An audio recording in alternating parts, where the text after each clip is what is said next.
우리 오늘도 마귀의 관계에 대한 말씀을 나누려고 하는데요. 우리가 오늘은 마지막 순서가 아닐까 생각합니다. 우리의 신앙을 무기력하게 만드는 마귀의 관계가 무엇인가에 대해서 마지막으로 다룰 내용이 하나 또 있는데요. 만약에 마귀가 우리를 대적하게 되면 예수를 믿는 사람들이 상실하게 되는 것이 무엇일까? 한번 생각해 볼까요? 마귀가 우리를 공격을 합니다. 그럼 우리가 상실하게 될 것이 무엇인가? 상실한다고 하는 것은 뭔가 우리가 얻었다는 게 있습니다. 그럼 내가 예수를 믿고 어떤 영생을 얻고 영원한 하나님의 자녀가 된 이 사실로 말미암아 우리가 무엇인가 얻게 되는 삶이 있습니다. 그게 뭐죠? 네, 기쁨이라고 이야기하는데요. 우리가 요한일서에 오늘 우리가 1절에 보시게 되면 사도 요한이 이 서신을 쓴 목적을 이렇게 설명합니다. 4절에요. 우리가 이것을 쓰는 것은, 우리가 이 서신들을 쓰는 것은 우리의 기쁨이 충만하게 하려 합니다.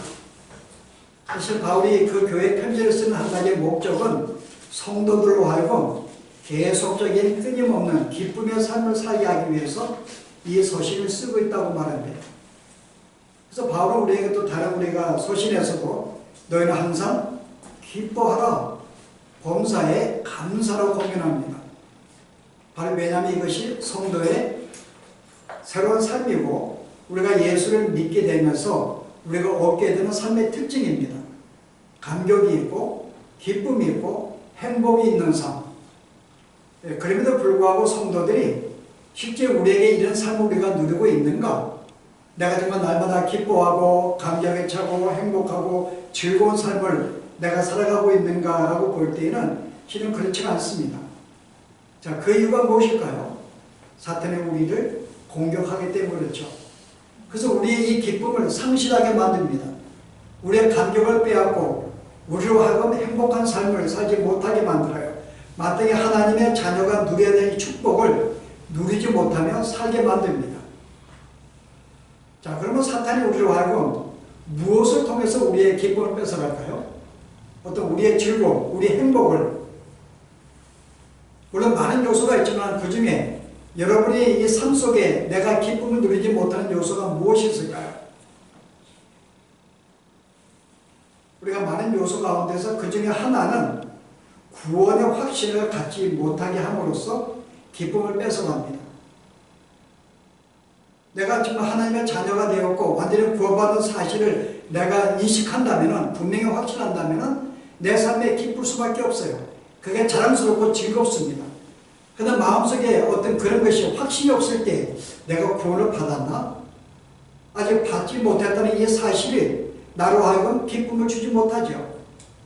그리고 설령 내가 구원의 확신을 가졌다 할지라도 또 무엇이 우리의 기쁨을 뺏어가는가 하면은 내 마음에 어떤 죄책감, 내가 하나님의 자녀인데 내가 하나님의 자녀로서의 삶을 온전히 살지 못해요. 여전히 옛날에 예수 믿기 전에 삶을 산다든지 어떤 날마다 어떤 이 죄의 유혹에 빠져 죄를 짓는다든지 주의 말씀에 불순종한다든지 하나님의 말씀에 순종하지 못하고 사는 그런 삶을 통해서 나는 항상 죄책감에 빠져요. 삶이 불안합니다. 근심이 있어요. 걱정이 생깁니다. 뭐로 말미암아요? 내 마음속에 죄로 말미암아 죄책감을 가질 때 물론 우리가 어떤 마음의 확신도 내가 갖지 못하고 죄책감을 느끼지 못한다면 할 말이 없습니다. 그러나 최소한 하나님의 성도라면 우리가 이 두 가지 요소는 우리에게 민감하게 작용을 해요. 그래서 여기에 이런 어떤 대표적으로 확신하지 못하고 늘마다 죄책감을 갖고 살았던 우리 신앙의 우리가 선배들 가운데서 여러분 누가 생각이 나는가요? 종교교회 갖기 전에 마틴 루터의 삶이 그러했습니다. 마틴 루터는 구원의 확신이 없었어요. 물론 이것은 지금도 마찬가지지만 당시의 캐톨릭의 가르침은 구원의 확신이 없는 것을 가르칩니다. 어떻게 성도가 우리가 구원을 확신할 수가 있을까? 날마다 죄를 짓고 또 우리가 언제 주님을 떠날지 모르고 배신할지 모르는데 우리는 이 땅에 살면서 어느 누구도 구원의 확신을 가질 수가 없다. 라고 가르치게 된 당시의 캐톨릭의 가르침입니다. 지금도 마찬가지예요. 우리는 죄를 짓기 때문에 언제 주님을 떠날지 몰라요. 배신할지 모릅니다. 내 신앙이 언제 넘어갈지 모르는데 어떻게 구원 확신을 가질 수가 있을까? 그래서 그런 가르침 속에 있었던 이 루터는 늘 삶이 불안했어요. 내가 구원받지 못했다는 사실, 내가 구원을 이 사실 때 항상 마음에 초조했습니다. 그러다 보니까 항상 죄책에 빠지는 거예요. 뭔가 내가 신앙이 내가 어떤 말씀에 순종하고 살면은 뭔가 구원의 확신을 가지고 있을 것 같은데 날마다 주의 말씀에 불순종하고 항상 우리가 악의 유혹을 쫓아 사는 자기의 삶을 보면서 늘 죄책에 빠지는 거예요. 그러다 구원의 확신을 가지지 못합니다. 그래서 우리가 예화 가운데서 하늘에 번개가 치면은 마틴 루터가 어떻게 했다 그래요? 그 다음 돌틈에 바위틈에 숨어가지고 혹시 내가 어떤 지난주간에 내가 지은 죄가 회개하지 못한 게 있어서 하나님이 진노하신 게 아닌가 생각이 들어서 바위틈에 숨었던 자기 자신을 고백하는 게 나옵니다. 그 정도로 그는 구원의 확신도 갖지 못했고 날마다 죄를 짓는 것으로 말미암아 죄책감에 빠져서 늘 불안하고 초조했던 거예요. 이거는 누가 주는 거예요? 마귀가 그러한 삶을 주는 것입니다. 늘 우리로 하여금 불안하고 초조하고 구원의 확신을 갖지 못하게 하고 늘 죄책감에 빠져서 불안 속에 살게 만드는 것. 이게 바로 사탄이 하는 것이죠. 그래서 그는 굉장히 두려웠어요. 근데 그가 나중에 뭘 발견해요? 로마서를 연구하다가 우리가 구원받는 것, 우리가 하나님의 자녀가 되었던 의로운 존재가 된 것은 내 행위가 아닌 것을 발견하게 됩니다. 그래서 뭘 발견해요? 오직 의인은 믿음으로 말미암아 살리라. 내가 예수의 구속사역을 믿음으로 말미암아 그것이 내가 죄사함 받고 의로운 존재가 된 사실을 거기서 그가 다시금 발견하게 돼요. 그래서 그 계기가 바로 종교개혁을 일으키게 된 것입니다. 내 행위가 아니다. 내 행위가 어떤 상관이 없고 예수를 믿기만 한다면 내 모든 죄가 사함받고 구원받다는 사실을 그때 확신을 갖게 되죠. 그래서 그때부터 그는 구원의 확신 속에 더 이상 죄책감에 빠지지 아니하고 온전한 믿음을 하는 것을 볼 수가 있습니다. 자, 우리가 여러분 성경에 보시면요, 여러 가지 죄 가운데 빠짐에도 불구하고 여전히 죄책감을 갖지 않고 마음의 기쁨과 감사하던 존재들이 있습니다. 여러분 누가 생각에 우리가 구약의 성경의 인물 가운데서요 누가 있을까요? 여러분? 죄를 지음에도 불구하고 죄책감을 안 가졌어요. 오히려 감사하고 기뻐했습니다. 죄를 지었는데도. 누가 생각했나요? 평소 성경을 읽어야 돼요. 예, 여러분 다윗입니다. 여러분 다윗의 시편 50 보시면은 그가 밧세바를 범한 것으로 말미암아 그가 죄가 지적을 받죠. 간음을 하고 우리애를 죽이는 사건으로 말미암아 나단을 보내 하나님의 그 죄를 지적합니다. 그래서 그가 어떻게 해요? 죄를 고백을 해요. 한번 보실래요? 뭐라고 고백하는지 시편 56편에 하나님이여 물은 나는 내 죄가를 아오니 내 죄가 항상 내 앞에 있나이다. 내가 주께만 범죄하여 주의 목전에 악을 행하였사오니 자 내가 주 앞에 악을 행했습니다. 5절에 내가 죄악 중에 출생한 존재입니다. 어머니가 죄 중에 나를 잉태 나는 날 때부터 지금까지 항상 죄를 지을 수밖에 없는 존재입니다. 저는 죄인입니다. 라고 고백하는 글이 나와요. 여러분 그런데 여기 보면 여러분 보시면은 죄를 회개하는 장면보다는 주님 나는 이렇게 죄를 지었네요 라고 이야기하면서요 주님 내 죄를 깨끗하게 해주세요 라고 합니다. 근데 여러분 시편의 7편에 보시면요 그가 그런 가운데서 뭐라고 얘기해 보실래요? 7편 8절 보세요. 여호와께서 만민에게 심판을 행하시오니 자 주님은 모든 세상 사람들을 판단하십니다. 근데 여호와여 나의 의로움과 나의 성실함을 따라 나를 심판하소서. 여기 심판한 말이 아니라 옹호해 주옵소서 변호해 주세요 그 뜻입니다. 그러니까 하나님 바로 내가 얼마나 의로운 존재인지 내가 얼마나 이렇게 참된 내가 어떤 이 거룩한 존재인지를 주님 나를 변호해 주세요라고 기도하는 거예요. 여러분 이상하지 않아요? 앞에서는 밭을 범한 다음에 주님 내가 죄를 지었네요. 그렇게 고백했음에도 불구하고 여전히 그런 주 앞에 뭐예요? 나는 의로운 존재입니다. 나는 거룩한 존재입니다. 나는 신실한 존재인 것을 주님의 나를 좀 변호해 주세요라고 지금 강구하고 있는 거예요. 내가 얼마나 의로운 존재인 것을 좀 만면으로 알게 만들어 주세요. 아니 죄를 지었는데 오늘 그냥 당당하게 모여 나는 의롭다고 주께서 변호해달라 간청하고 있습니다. 여러분 이 바울만 그런 게 아니에요. 신약에 와서는 우리의 신앙의 대표적인 인물 바울도 마찬가지입니다. 여러분 바울이 로마서 7장에 보시면요 뭐라고 고백을 해요? 7장에 보세요. 그가 죄를 지었어요. 자 7장에 19절 보세요. 내가 원하는 바 선을 행하지 아니하고 도리어 원하지 아니하는 바 악을 행하는도다. 나는 선을 행하고 싶은데 선을 행하지 못하고 날마다 원하지 않는 악을 행한다고 이야기해요. 만일 내가 원하지 아니하는 그것을 하면은 이는 내가 행한 것이 아니요 누가 행했다고요? 내 속에 있는 죄가 행한 거야. 내가 한 게 아니야 라고 얘기하는 거예요. 나는 선을 항상 원하고 있기 때문에 내 새로운 피조물은 그 내가 죄 짓는 것은 내가 한 게 아니고 결국은 내 악이 그렇게 만든 걸 이야기해요. 자 21절에 그러므로 내가 한 법을 깨달았더니 그 선을 행하기 원하는 나에게 악도 함께 있어요. 그 죄를 지을 수밖에 없는 거예요. 악이 있어서 내 속사람은 하나님의 법을 즐거워하고 지키려고 그래요. 내 지체 속에서 다른 법이 또 내 마음의 법과 싸워서 나로 하여금 또 죄를 짓게 만들어요. 그래서 뭐라 그래요? 내가 참 공고한 사람이구나. 이 사망의 몸에서 누가 나를 건져낼까? 이런 삶에서 누가 나를 건져낼 수 있을까? 누가 건져낸다 그래요? 25절에 우리 주 예수 그리스도로 말미암아 하나님께 감사리로다. 그런즉 내 자신이 법으로는 하나님의 법을 육신으로는 죄의 법을 섬긴다. 여기서 뭐라 그래요?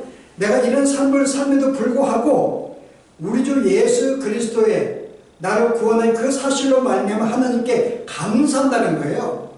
내가 죄를 짓고 있음에도 불구하고 내가 감사하고 기뻐한다고 이야기합니다. 이 법칙을 이야기한 다음에 왜냐하면 난 항상 선을 원하기 때문에 새로운 사람은 근데 악을 행하는 것은 내 속에 거하는 나만 악이 그렇게 만든 것이 내가 한 게 아니야. 그러므로 나로 하여금 늘 선을 추구하는 이 마음을 주신 하나님께 감사한다는 거죠. 기뻐한다는 거예요. 자 어떻게 다윗과 여기에 바울은 내가 죄를 지음에도 불구하고 죄책감에 빠지지 아니하고 어떤 구원이 흔들리지 아니하고 오히려 주 앞에 감사하다고 말하고 여전히 계속 기뻐할 수 있었을까? 그 이유가 뭘까요? 바로 이 두 사람은 우리가 받은 구원이 무엇인지를 분명히 알고 있었던 거래요. 내가 받은 구원이 무엇인지를 분명히 압니다. 내가 받은 구원이 어떤 내가 죄를 지었다고 뺏길 수 없는 나의 의로움이 다시 이렇게 제거될 수 없는 그런 구원이 무엇인지 분명히 알고 있었어요. 자, 여러분 구원은 우리가 받은 구원이 먼저 어떻게 알고 있는가요? 우리는 구원을 받았습니다. 과연 이 구원이 뭘까요, 여러분? 내가 받은 구원이 과연 뭘 말하고 있을까요? 자, 우리가 이것을 정의하기 전에 잠시 우리가 구원이 무엇인지 설명하는 좋은 장면이 하나 있습니다. 그게 출애굽 14장이에요. 하나님께서 이스라엘 백성을 애굽에서 건진 다음에 출애굽 시킨 다음에 가나안에 인도하십니다. 근데 이들을 백성들을 어디로 인도해요? 하나님께서 한번 보세요. 14장에 1절에 보시면은 이 백성들을 밋돌 사이에 바알수건 맞은편 바닷가에 장막을 치게 하라. 여러분 이 모세는요 실제 모세는 미디안에서 40년간 살았던 사람이에요. 그래서 애굽에서 가나안 땅에 가는 가장 지름길이고 좋은 길이 뭔지 아는 사람입니다. 북쪽으로 올라가면은 한 일주일 10일 만에 갈 수 있는 거리를 이 모세는 알고 있었어요. 근데 하나님이 일부러 그를 인도 안 하고 그 마음을 붙잡아서 오히려 밋돌은 깎아진 절벽을 말해요. 그 양쪽에 두 절벽이 있는 그 앞에 바닷가가 있는 홍해바다로 그들이 인도한 것입니다. 그래서 이 모세와 백성들은 글로 끌려갈 수밖에 없었어요. 지름길로 가지 못하고. 그래서 하나님이 그들을 인도하신 목적에는 나옵니다. 자, 14절 보세요. 뭐라고 하시는지 13절 보십시오. 모세가 백성에게 이르되 너희는 두려워하지 말고 가만히 서서. 왜 두려워했어요? 뒤에 애굽 백성이 애굽 군대가 지금 자기들 잡으려고 다시 쫓아오니까는 아니 양쪽에 절벽이라 도망갈 수 있는 길이 없어요. 앞에는 바다입니다. 어디로 도망가겠냐고요. 그리고 완전히 백성들이 두려워하죠. 근데 뭐라 그래요? 두려워하지 말라. 오늘 너희를 위하여 행하시는 하나님의 구원을 보라고 이야기해요. 너희는 다시는 이와 같은 장면을 보지 못할 거야. 너희는 가만히 서서 여호와께서 너희를 위하여 싸우시는 너희는 가만히 서서 지켜보라 그래요. 구원은 내가 할 수 있는 게 아무것도 없어요. 가만히 서서 보는 것밖에 없습니다. 뭐라 그래요?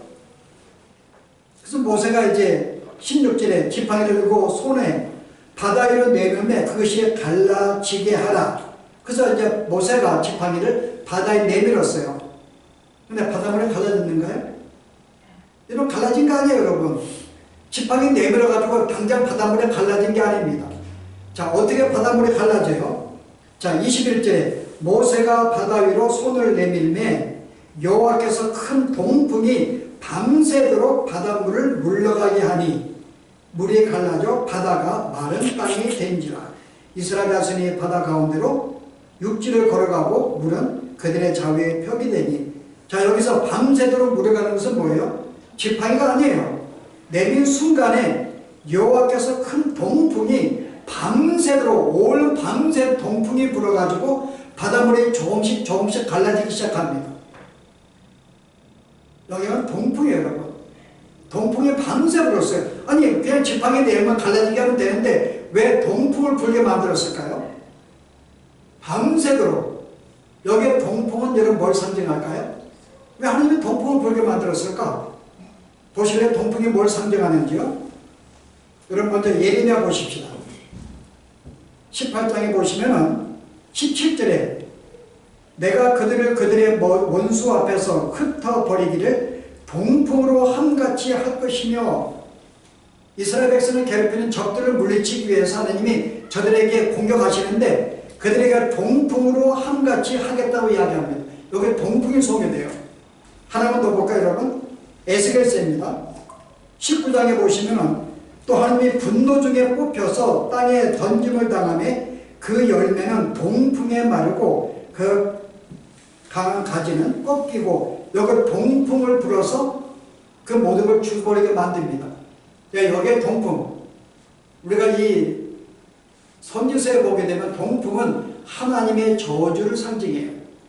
하나님의 저주를 의미합니다. 하나님이 저들을 어떤 저주하고 심판을 할 때는 항상 동풍을 불게 만들었어요. 이런 뭘 상징해요? 지금 이스라엘 백성이 속고 있는데 하나님은 거기에 밤새 동풍을 이스라엘 백성들에게 보냅니다. 지금 뭘 상징하는 거예요? 너희는 날 때부터 저주받은 사람인 것을 먼저 그들로 알게 만들어줍니다. 너희는 저주로 죽을 수밖에 없는 존재야. 계속 그들로 하여금 뭐예요? 그들에게 저주를 줌으로써 너희는 죽을 수밖에 없는 존재인 것을 강하게 인식을 시켜줍니다. 그 결과가 뭐예요? 그들은 홍해바다에 들어가서 상징적인 것이죠. 홍해바다에 들어갔는데 죽지 않고 다시 살아납니다. 근데 여기서 이 사실을 여러분 이 바울은 고전 10장에서 뭐라고 이야기해요? 이 홍해바다를 건너는 사건을 한번 보실래요? 뭐라고 설명하고 있는지?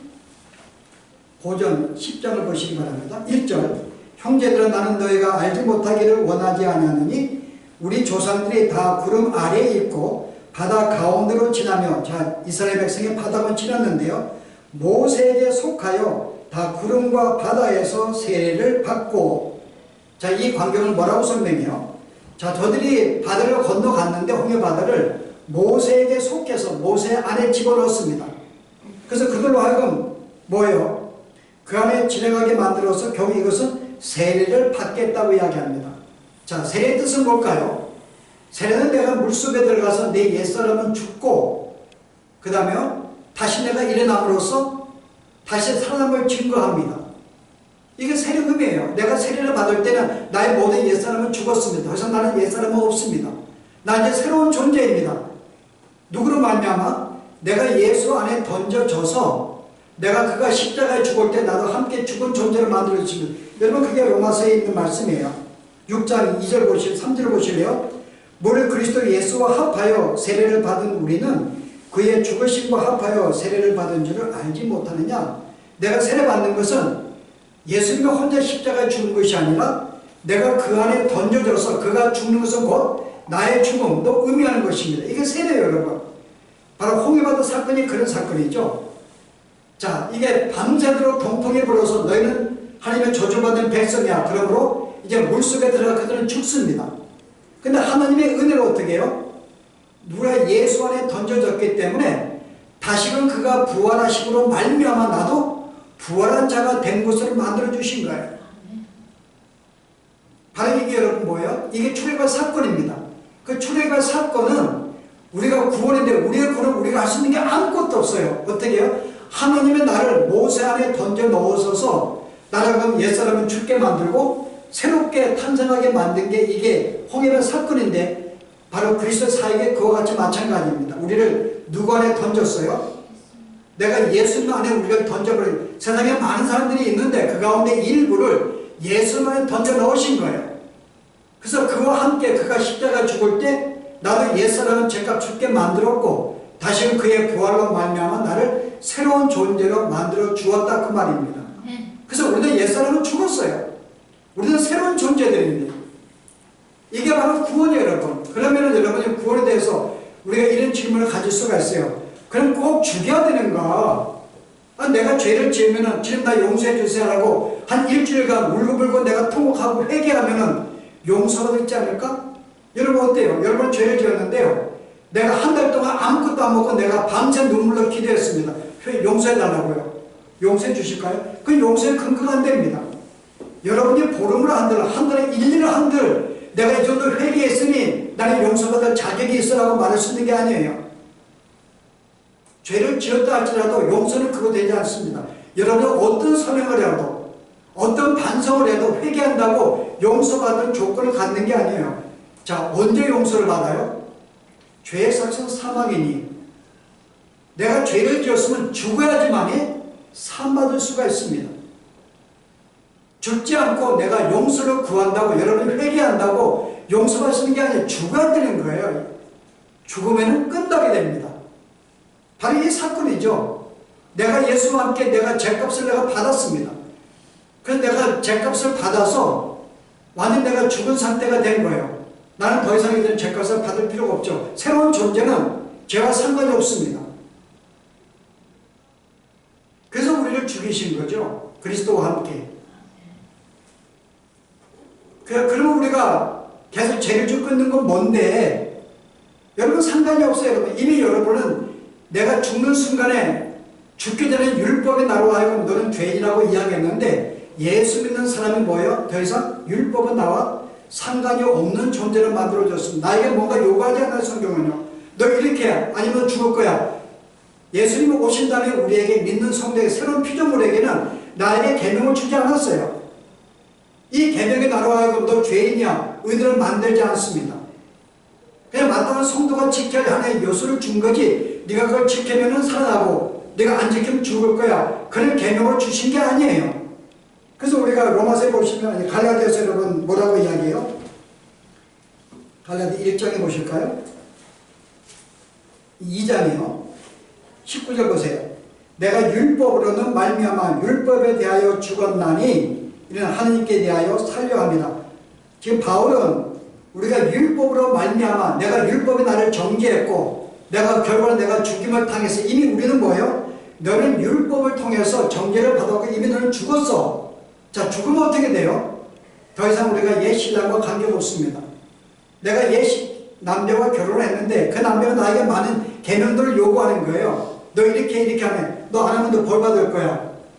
근데 이런 남편이 내가 못해요. 남편은 죽었다 그 말입니다. 아니면 내가 죽었든지 둘째는 죽으면 끝나버려요. 남편에 대해서 계명에 대해서.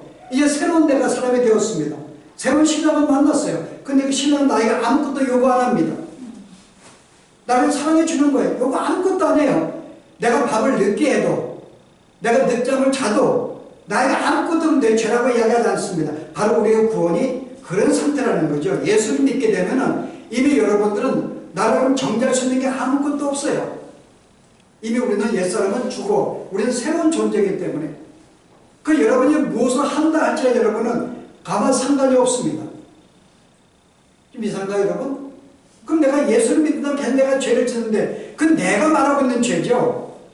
예수를 믿는 다음에 하나님 나에게 계명도 이렇게 지키고 너 안 지키면 죽을 거 말하고 있지 않았는데 내가 계명을 구약에 있는 계명을 내가 어겼다 그래서 왜 스스로가 나로 하여금 죄인으로 만드시는가요? 지금 성경 그걸 말하는 거예요. 여기 죄책감을 갖지 말라고 이야기합니다. 여러분 신약의 성도를 보시면 어느 누구도 죄책감으로 고민한 성도가 아무도 없어요. 바울이 죄책감으로 고민했는가요? 아니면 바울이 너는 죄를 지으면 죄책감을 갖고 빨리 돌이켜라고 우리에게 고민했는가요? 우리가 죄를 지은 존재가 아닌데 이미 죄인과 상관이 없는데 우리는 보통 죄를 지으면 이제 구원도 우리가 뺏기게 되고 하나님과 관계가 끊긴다고 생각을 해요. 옛날에 누가 그런 생각을 했어요? 탕자가 그런 생각을 했죠. 탕자가 아버지 재산을 가지고 세상에 나가 마음껏 쓴 다음에 다 탕진한 다음에 이제 갈 데가 없으니까 아버지께 돌아가려고 마음먹었어요. 근데 내가 죄를 지었기 때문에 아버지가 나의 모든 이 부자의 관계가 끊긴다고 생각을 했어요. 그래서 뭐라고 생각해요? 내가 종으로 써달라고 해야지. 이제 부자 관계가 안 됐으니까. 그런 마음으로 돌아갔는데 아버지가 어때요? 그런 종이 되어 있는 거예요? 아니 똑같이 아들이 되어 있어요. 여전히 그러고 바다지를 끼우고 살찐 송아지를 잡고 좋은 옷을 입히고 계속 반가워하면서 아들을 반겼거든요. 여러분 이게 부자의 관계입니다. 이미 우리가 예수를 믿고 그리스도 안에서 우리 하나님의 내가 자녀가 되었고 내 아버지가 되었는데 내가 죄를 지었다고 그 부자 관계가 끊기느냐? 절대 끊기지 않죠 여러분. 죄는 우리로 하여금 내가 짓는 행실은 부자 관계를 끊을 수가 없습니다. 그리고 이미 하나님은 나를 죄인으로 보지 않아요. 나의 모든 내가 과거에 지었던 죄, 현재 짓고 있는 죄, 앞으로 지을 모든 미래 모든 죄를 내가 그리스도 안에 던져서 이미 죄값을 받았기 때문에 더 이상 나로 하여금 죄인으로 안 보신다 그 말입니다. 나를 죄인으로 안 보시는데 의로운 존재 아들로 보는데 왜 내가 스스로가 죄를 지었다고 죄차가 빠지는 거예요 여러분. 이게 마귀가 주는 거예요. 너 죄 지었으니까는 너 하나님의 아들 아닌가 봐. 너희는 구원받지 못해. 구원받았으면 죄를 지으면 안 되지. 계속 우리를 그렇게 말해서 나로 하여금 불안하게 만들고 초조하게 만들고 죄책감 빠지게 만들어서 신앙에 어떤 그런 뭔가 무기력한 삶을 살게 만드는 건 사탄이 우리에게 하는 거죠. 우리가 죄를 짓는다 할지라도 여전히 우리는 여러분 죄인이 아닙니다. 그래서 우리가 용어를 바꿔야 돼요. 과연 우리가 성도가 믿는 죄가 우리가 말하는 이 죄가 과연 죄인가? 더 이상 우리가 죄라고 말하면 안 됩니다. 성경은 우리에게 죄라고 말하지 않아요. 자, 자녀가 지은 것은 뭐라 그래요? 백성이 짓는 죄, 왕이 볼 때 백성이 짓는 죄는 뭐예요? 잘못은 죄입니다. 내 자식이 짓는 것은요. 죄라고 이야기 안 해요. 허물이지, 약한 허물로 이야기하죠. 허물. 너 나한테 죄 지었어? 안 그럽니다. 허물이죠 여러분. 부족함이라고 그러죠. 그 실제 우리가 정확하게 성도에 본다면은 성경적으로 성도가 짓는 이 잘못, 이 죄는요 죄라고 하면 안 되고 육신의 습관, 내가 옛날에 남았던 예수 믿기 전에 남았던 육신의 습관, 몸의 행실로 말하는 게 옳습니다. 우리는 여전히 예수를 믿어도 육신의 행실을 우리는 계속 따라가고 있는 거예요. 우리가 육신의 습관을 계속 따라가고 있는 것입니다. 그래서 그것이 뭐가 문제예요? 내가 새로운 피조물 존재가 되었는데 영광의 존재가 되었는데 이 옛날의 육신의 습관이 그 영광을 덮어버리는 거예요. 마땅히 내가 새로운 피조물 되고 하나님의 의로운 존재가 되었으면 그 의로움을 나타내는 영광의 모습을 나타내야 되는데 계속 무엇이 나로 가렸는가? 육신의 습관이 나의 옛날의 몸의 행실이 계속 그 영광을 계속 가리는 거죠. 그럼 어떻게 우리가 예수님의 모습을 보고 살 수 있는가? 이 습관을 하나하나 제거해 나가면 되는 거예요. 우리는 그게 싸움입니다. 이 땅에 사는 동안에는 우리가 육신의 습관을 하나하나 제거하는 싸움이 있는 거죠. 내가 제거를 하면 할수록 우리는 새로운 피조물의 영광의 모습이 우리는 점점 나타나고 살게 되는 거죠. 여기에 우리가 이 습관을 제거하지 않으면 우리가 새로운 존재가 되는 불구하고 이 모습을 보이지 못하고 사는 거예요. 그 천국은 맛보았지만은 천국 우리가 누리죠. 천국의 맛을 못 누리고 사는 거죠. 여전히 내가 구원 받은 것만 알지 그 기쁨과 어떤 낙과 즐거움을 못 누리게 살게 만드는 거예요.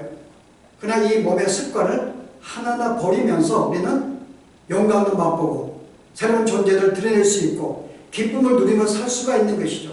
물론 우리가 이 육신의 습관을 제거하는 건 쉽지 않습니다. 굉장히 어려운 일이죠, 여러분. 마치 얼마나 어려운가 하면 여러분, 어느 사람이 산에 올라가는데 내가 산에 가파른 산이 있습니다. 내가 목표는 내가 올라가요. 성교사면 그거 똑같습니다.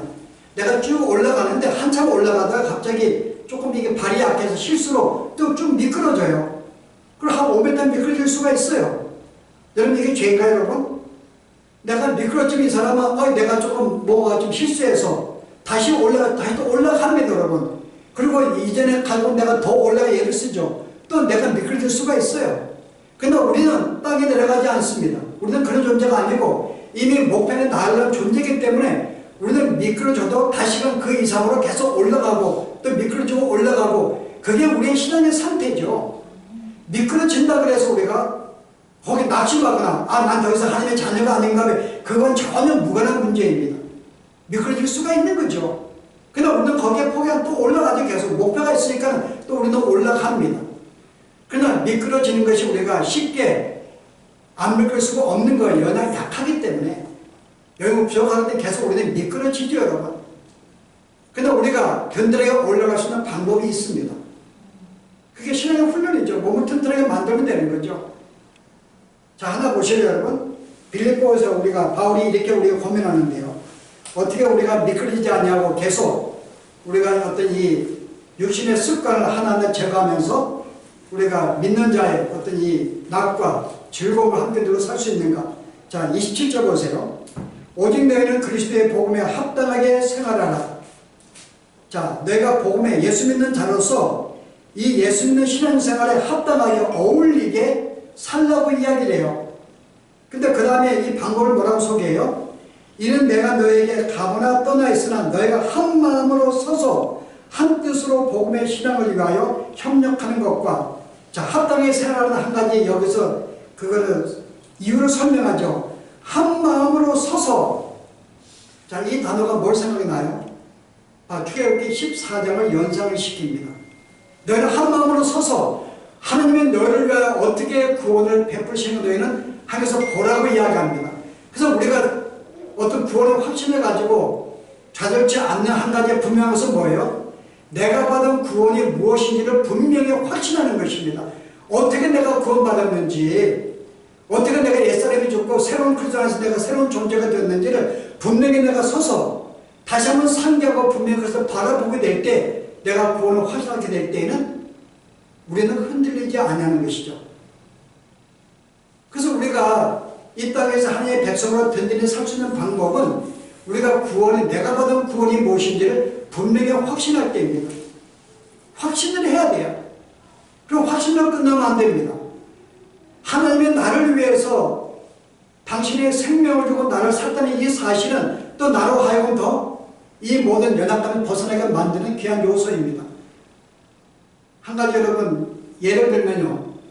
아마 여러분 가운데서 아마 이런 영화를 보았을 텐데요. 라이언 일병 구하기. 예, 라이언 일병 구하기 사건이 나옵니다. 여러분 내용 알고 있죠? 어느 한 집안에 4명의 아들이 있었는데 2차 대전이 벌어져가지고 아들 4명이 다 착출된 거예요. 군인으로. 그래서 그들이 바로 2차 대전 때 그 노르만디 상륙작전 할 때 거기 투입이 되었어요. 그 4명의 아들이. 근데 거기에 이게 여러분 굉장히 거기서 많은 군인들이 죽었거든요. 미군들이. 그때 세 아들이 거기 죽임을 당합니다. 그래서 보니까 세 아들이, 한 집안에 세 아들이 죽은 거예요. 그래서 이거는 이제 통보하러 가야 될 거 아니에요, 이제 그 집안에. 그래서 아마 그 아이오와 주에 살고 있는 그 어머니가 보니까 멀리서 이상한 세단차가 들어오는 거예요. 이 시골에 세단차가 들어올 수가 없는데 뭔가 불길한 예상이 됩니다. 차가 도착하고 군인이 내리는 거예요. 마음이 털컹했죠. 누구죠? 바로 자기 세 아들이 죽었다는 소식을 가지고 온 거예요. 근데 거기서 뭘 발견해요? 아니, 한 명 죽지 않은 아들을 발견합니다. 그래서 이제 이 미 행정부가 그 아들을 죽이면 안 되겠다. 그래서 이제 살리려고 보내죠. 그래서 어떻게 해요? 봤더니 이 아들이 이제 빨리 거기서 꺼내가지고 제대로 시켜서 집으로 보내려고 하는데 이 아들이 적지에 들어가서 행방을 알 수가 없는 거예요. 적진에 들어갔는데. 그래서 이를 찾아가지고 구하려고 이제 8명의 사람이 추천이 되죠. 우리가 그때 뭐 탐 행커스인가요? 그게 밀로데이가 이제 하나의 지휘관이 되어서 7명의 병사들이 함께 8명이 그를 구하러 갑니다. 그 결국은 그런 고난 가족 속에 8명이 다 죽어요, 여러분. 근데 마지막에 여기서 이 밀러 대가 탐 행커스가 뭐라고 이야기해요? 만약 죽기 전에 다 죽은 다음에 거기서 구해낸 라인 일방한테 뭐라고 이야기하는 건 아시는가요? 야, 우리가 너 한 명을 살리기 위해서 8명이 죽었다 그래요. 8명이 죽었다. 나까지 8명이. 우리도 가족이 있고 우리 귀한 생명인데 너 하나의 생명을 살리기 위해서 우리가 8명의 생명이 죽은 거야. 그럼 네가 어떻게 살아야 돼? 내가 부탁하건데 이제 너희가 부끄럽지 않고 훌륭한 삶이 되길 원한다. 우리의 죽음을 생각해서. 그래서 그 사람이 그를 생각하고 굉장히 훌륭하게 살아야 시간. 나중에 그가 논이 내가지고 다시 그 남의 것을 무덤에 찾아와서 이야기를 하죠. 뭐라고 이야기해요? 내가 당당하게 부끄럼 없이 내가 귀하게 살았습니다. 그 안에도 증거예요. 정말 이 사람은 정말 당당하게 살았습니다. 정말 떳하게 살았습니다. 훌륭하게 살았습니다고 증거를 해요. 자기가 그렇게 고백을 해요. 내가 당신 때문에 나의 주에 8명의 그 생명을 내가 기억하면서 한 번도 부끄러움 살며 살았습니다. 바로 이거죠, 여러분. 우리가 어떻게 이 믿음의 삶을 살 수가 있을까? 부끄러움이 없이 당당하게, 여러분. 하나님이 내 생명, 벌레만도 못한 내 생명을 나에게 영원한 구원을 주기 위해서 나를 위해 그 생명을 주신 거예요. 당신이 죽으신 거예요, 여러분. 그것 때 인간으로 오셔서 하늘의 모든 거저 영광을 다 버리시고 나 하나 살리기 위해서 당신의 생명을 주었다는 이 사실을 내가 기억한다면 내가 부끄러움 살 수가 있죠. 당당하게 이제는 죄의 옛날에 육신의 습관을 이제는 쫓아가지 않고 하나하나 제거할 수 있는 그 힘이, 그래서 우리가 이 내가 받은 구원의 이 사실을 상기할 때 나를 위해 사랑하신 이 주님의 이 사랑을 내가 생각할 때 나는 여기서 벗어날 수가 있는 거야. 그래서 우리 이 땅에서 내 육신의 습관을 하나하나 버리면서 이제 하나님의 새로운 피조물로서 내가 당당한 모습, 영광의 모습을 보이며 살 수 있는 것이 바로 이와 같은 삶이죠. 그러나 사탄은 우리로 하여금 이미 우리가 구원을 받아서 마땅히 누려야 될 천국의 맛이라든지 그 기쁨과 즐거움을 누리지 못하게 사는 거죠. 그래서 구원의 확신도 갖지 못하고 죄를 지을 때마다 혹시 내가 구원이 뺏기는 게 아니야? 내가 죄를 지을 때마다 죄책감에 빠져가지고 늘 불안하고 초조한 가운데서 항상 예수를 믿기 불구하고 그 삶 가운데 기쁨과 즐거움과 감격이 없는 거예요. 바로 이 삶은 마귀가 우리에게 주는 하나의 관계입니다. 너로 하여금 무력한 삶을 살고 비록 하나님의 자녀가 된 걸 빼앗아갈 수는 없지만은 내가 이 땅에 사는 동안 여전히 세상과 똑같이 구별됨이 없이 그런 삶을 살도록 계속 우리로 하여금 계속 강규를 부리는 거죠. 그래서 우리가 강교가 무엇인지 분명히 알고 다시 한번 내가 이 우리의 구원의 확신과 죄책감 빠지지 아니하고 하나님의 자녀로서 의로운 백성으로서 우리가 당당하게 이 땅에 살아갈 수 있는 그런 삶이 되길 바랍니다. 기도하십시오. 우리가 주님을 믿음으로 말미암아 우리가 수많은 풍성한 축복을 누리게 되었는데 그 가운데 기쁨과 감격과 행복과 즐거움 우리가 이것을 가지고 있음에도 불구하고 우리가 우리의 삶 가운데 이것을 누리지 못하고 살고 있는 것, 오늘 말씀을 통해 바로 마귀가 우리로 하여금 그런 관계를 써서 죄책감에 빠지게 만들며 구원의 확신도 가지지 못하게 만들어서 늘 흔들리는 삶을 통해서 불안과 초조하게 하시 우리가 이러한 사실을 다시 한번 깨달으며 아버지 하나님 내가 받은 구원이 무엇인지 분명히 알고 이미 우리의 모든 옛사람은 죽고 이제 우리는 의로운 새로운 존재인 것을 알고 참으로 당당하게 기쁨과 즐거움으로 이 땅을 살아갈 수 있는, 그럼에도 불구하고 여전히 우리가 그를 행하고 있는 이 삶이 나만의 육신의 습관인 줄 알고 우리가 이 땅에 사는 동안에 이거 하나하나 제거하며 하나님 백성의 새로운 피조물의 아름다운 모습을 늘 나타내며 살 수 있는 저희들의 삶이 되도록 하나님의 축복하여 주시옵소서. 예수 이름으로 기도합니다. 아멘.